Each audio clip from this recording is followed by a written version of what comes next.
all of you. We presented to all of you that we would provide evidence of voter fraud in the state of Nevada.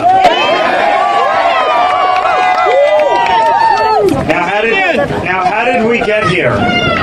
Many of us were warning about the fact that the Democrats unilaterally, fundamentally altered our voting system inside 90 days.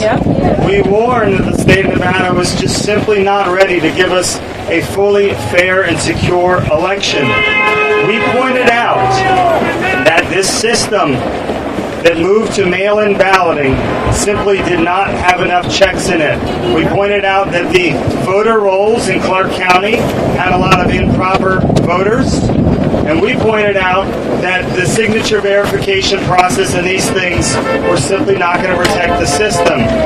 We were told that signature verification would save all chances of fraud. But what we've discovered is that we have over 600,000 votes that have been counted in the state of Nevada through the mail-in system. This campaign has not laid our eyes on a ballot signature, an envelope signature, and a voter roll signature on a single one of those 600,000 voters. And in particular, the Clark County Registrar went with a machine called the Agilis machine. And at least 200,000 votes were counted through the signature verification process of this machine only. I will repeat for the media, no human beings looked at those signature matches to confirm they were in fact matches. Now we have artificial intelligence and computer photographic forensic experts that are absolutely positive that the fact that Joe Gloria, which was admitted in court, reduced the factory setting to 40%, that in order for that system to properly work would take months and months of testing with a large amount of experts, and that simply was not done. 200,000 of the votes went through this computer system that we cannot be sure verified these votes properly. Now, as we said, we were going to present evidence of major voter irregularities and voter fraud, and we've been pouring those out over the last 24 hours. I'm going to turn it over to Matt Schlapp to go into particulars. Thank you, Adam.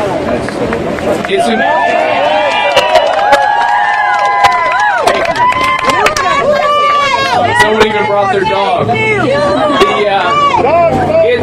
It's important. That dog might have voted. You're right. It's important for people to know that what happened in Vegas, the entire world needs to understand.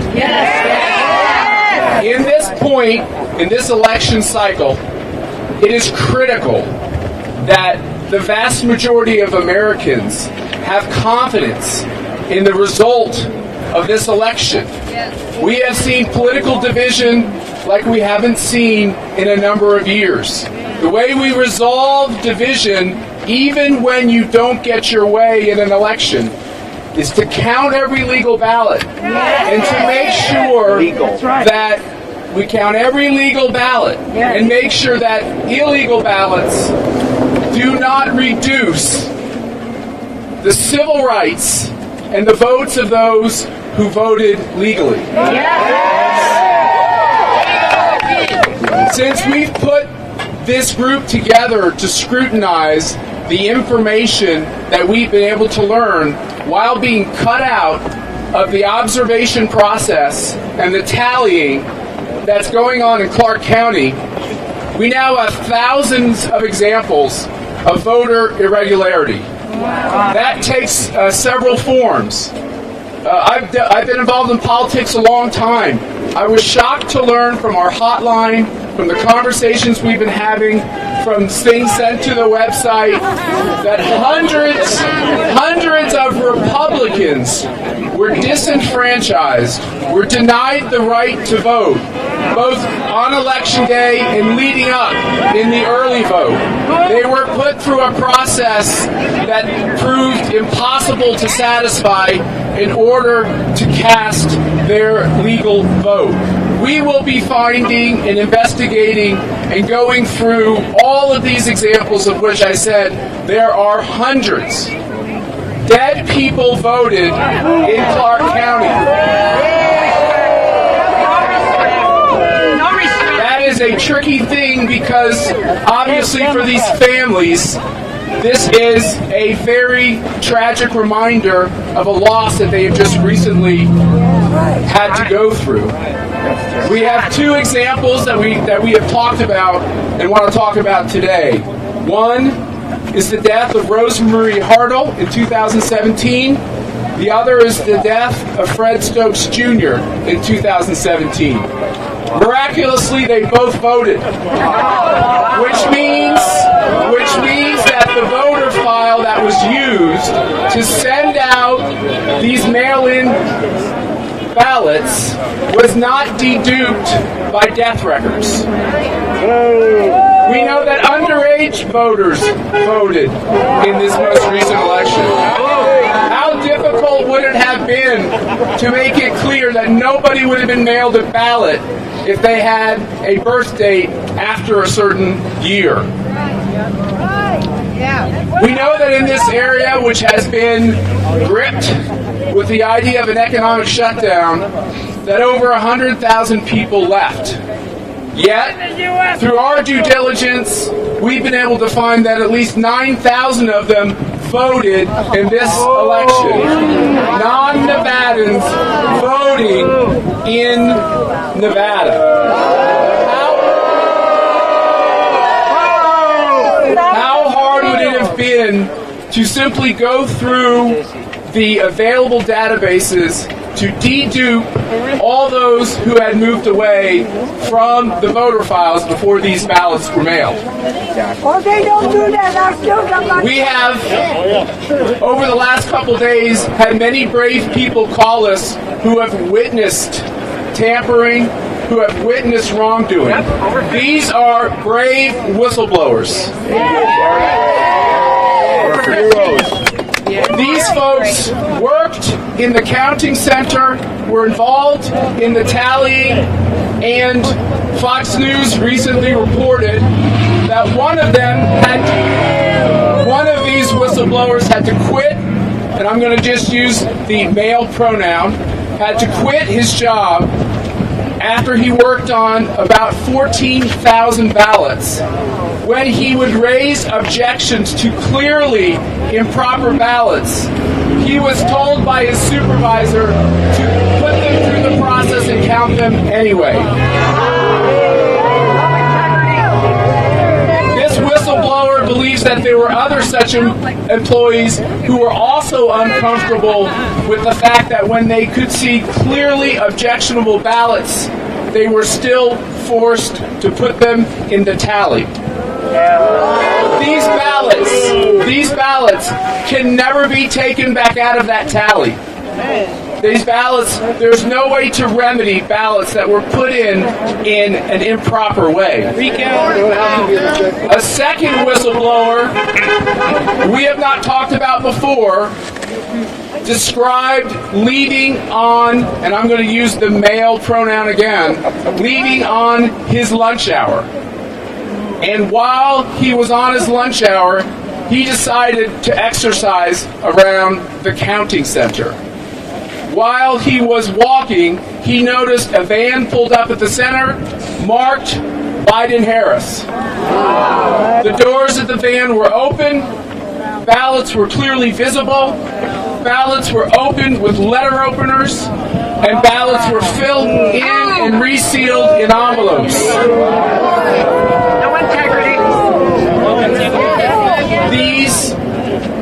These people who were involved in this activity then decided to create a human shield around what they were doing in the van.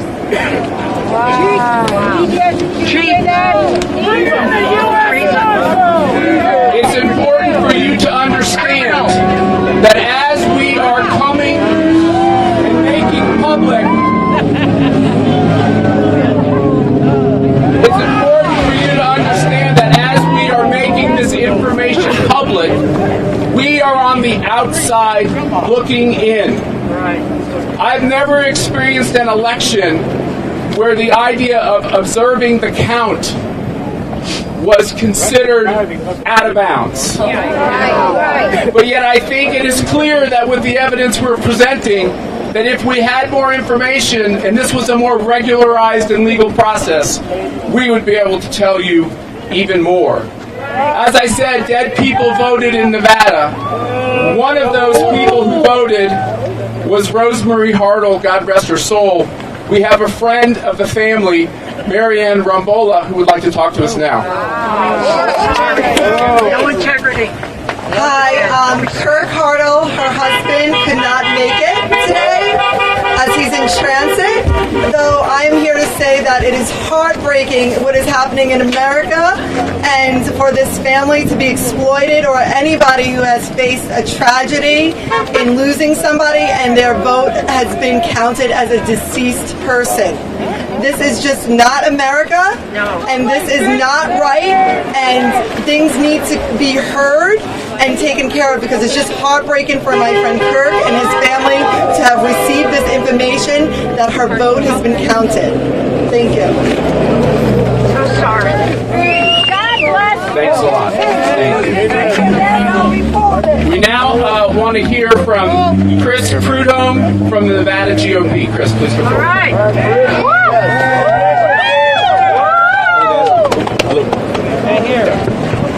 Hello guys, my name is Chris Prudhomme with the Nevada GOP.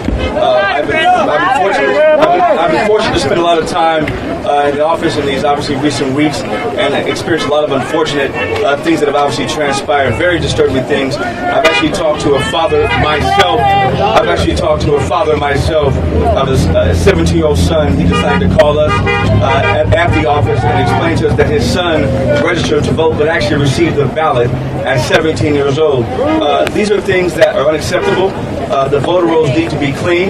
There are numerous amounts of issues. You have 7,600 individuals who were entered in a national change of address, and those individuals we are actually verifying at this moment if they actually voted or not. You have 176,000 individuals who have left the state of Nevada. We're verifying that as well to make sure that correlates with any other information to see if they voted any other place. And what Matt said earlier, 9,000 individuals mailing address who voted by mail in this election. We're also verifying that to see who did or did not vote. And some of it could be wrong, some of it could not be wrong. But the bottom line is this, folks. There's a serious issue going on. And we're not saying anything, but all we are looking to say is we want a fair and free election. The media does not get to decide who is president. It is simply about having a fair and free election, and that's all we're simply saying. Because we have an election coming up in January, we have midterms coming up again in 2022, and another presidential election in 4 years. So we want to continuously make sure that the voter rolls are clear and they are cleaned up. Because even one is too much. The fact that we have dead people on the voter rolls is unacceptable. That shows that there is a major issue and a major problem, and this will not be tolerated. No toleration. Mr. Laxalt, the Nevada Attorney General has said just this afternoon that the complaints, the alleged whistleblowers, have not made any official complaints either online or in person. If they were so concerned about what was going on, why did they not come forward sooner? Well, because the whistleblower is scared to come forward. This is a Democrat machine running this particular voting center. The Attorney General is a very outspoken Democrat, and so she has come forward with her story. It has been sworn in an affidavit, and that has been referred. And are you filing a lawsuit? That's been referred to. Are you going to file a lawsuit? So we are continuing to review all of our legal options. and we intend to be able to put all this evidence we are finding forward, and we will seek all legal remedies. The Nevada Secretary of State is a Republican. She has said she has seen no evidence whatsoever of widespread fraud. Unfortunately, the Nevada Secretary of State doesn't look for any voter fraud. She is not involved in the system. She doesn't have people to investigate the system. It was shown to the public a couple months ago. She has a few investigators to cover the entire state. They're a complaint-based system, and so they only know what they know. But the bottom line is that, she has to defend this system because her name is on the line. We raised these concerns with her a few months ago, and we continue to raise to the media. We just said, please ask these questions. Please dig into this. Every single national media person I have spoken to one-on-one, when I've walked through the signature verification process, not a single one, any entity, left or right, has been able to come off that phone saying that this system can guarantee that there's no fraud. It's simply impossible. The system is too lax. Let me just say one thing. On the question of fraud, when we first started to see what the evidence was, people said, well, you don't have evidence of fraud. And so we have been, or irregularity. We have been putting these examples out on Twitter. We've been making them public. We're definitely on the outside looking in. But I think we have to ask ourselves as a democracy, how many illegal ballots are enough illegal ballots for us to say that we have to do much better. And if we're going to water down the ballots of legal voters, don't we understand that we're violating one of the most important civil rights we have as Americans?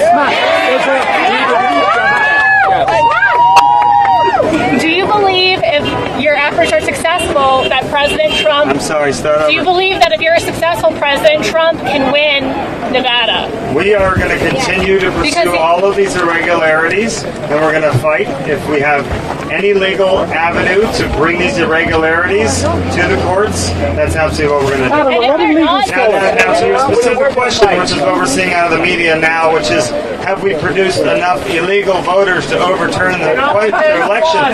That, of course, is an absurd question. Let's first start covering the fraud and now acknowledge that there are illegal voters. We only have access to so much information. I encourage you all to start asking these questions alongside us. Next question. I'll take one more. Yes, sir, right here. Let me just say one thing before you ask your question. Because of the system that was set up here, as I said, we're on the outside looking in. It's literally like trying to find needles in a haystack. We have found over 9,000 such needles, and we will find many more. Yes, sir.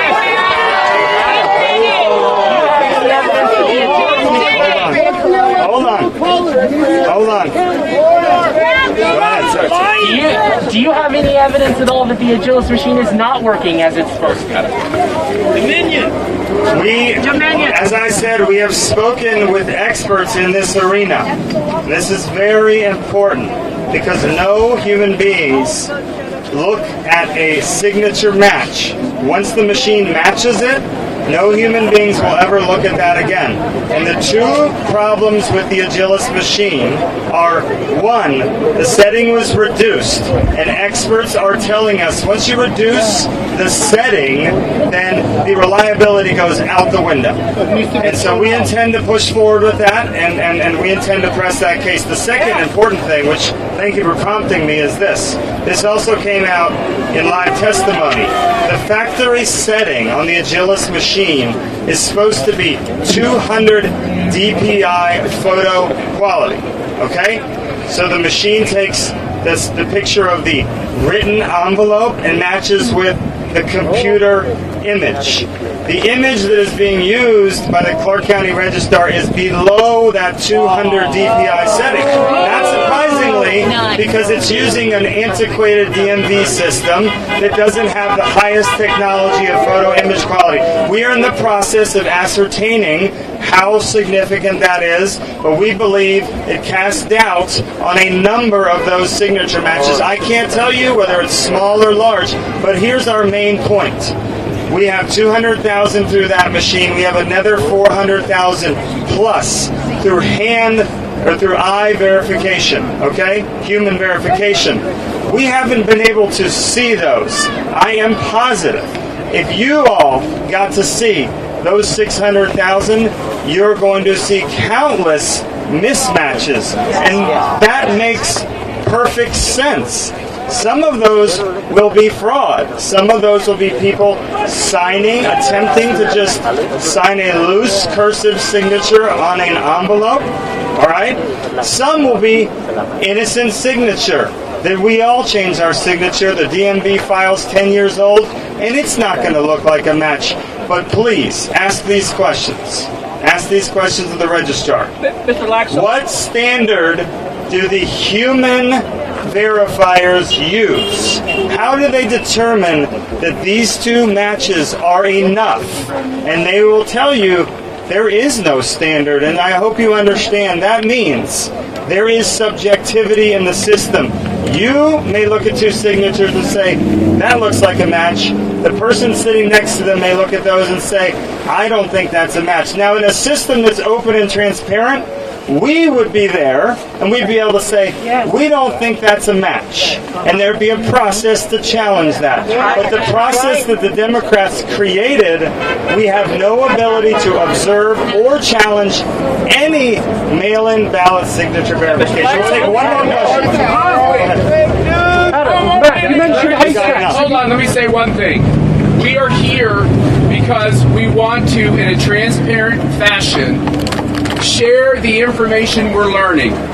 If we don't answer your questions today, we will be available to answer your questions, especially as we know more. Matt, you've had two Thank you all very much. lawsuits thrown out already. Are you clutching at